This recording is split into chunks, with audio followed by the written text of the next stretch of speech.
మనిషి శాంతంగా ఉండాలంటే ఏం చేయాలంటే నిన్నటివి మొన్నటివి గుర్తు చేసుకోకు. అతీత అనాగత ఇంకా రాలేదు. భవిష్యత్తు గురించి ఊరికే ఊహించకు.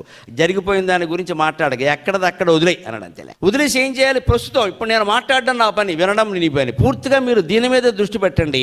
నేను మాట్లాడడం మీద దృష్టి పెడితే కార్యక్రమం విజయవంతం అయినట్టే, అనుమానం వెళ్ళలేదు. ఇంకా నేను మధ్య మధ్యలో మాట్లాడుతూ ఏదో ఆపేసేసి నా వ్యవహారాలేవో నేను ఎక్కడో గుర్తు చేసుకుంటూ అది నాకు సాధ్యం కాదనుకోండి, మాట్లాడలేదు. కానీ మీలో అందరూ అలా ఉంటారని ఏం లేదు కదండి. ఇక్కడ మాట్లాడుతూ కూడా మధ్యలో ఒకడు ఏం చేస్తూ ఉంటాడు, ఫోన్ కెలుగుతూ ఉంటాడు ఇక్కడ కూర్చుని ఇలా. ఇంకొకళ్ళు అయితే ఇంటి దగ్గర ఏమిటో వచ్చేటప్పుడు తలుపు తాళం వేయడం మర్చిపోయాం, ఏమైందో, ఉంటాయి పోయినవి పోతాయమ్మా గొడవలు. ఇవే మనం జరగబోయేవి జరిగినవన్నీ ఇక్కడ అమృతప్రాయమైన ప్రసంగం అనుకుని మనం వచ్చాం కదా. మీ మనస్సును మీరు ఆలోచించుకోండి, ఎక్కడెక్కడో ఉంటుంది, అదే పోయింది.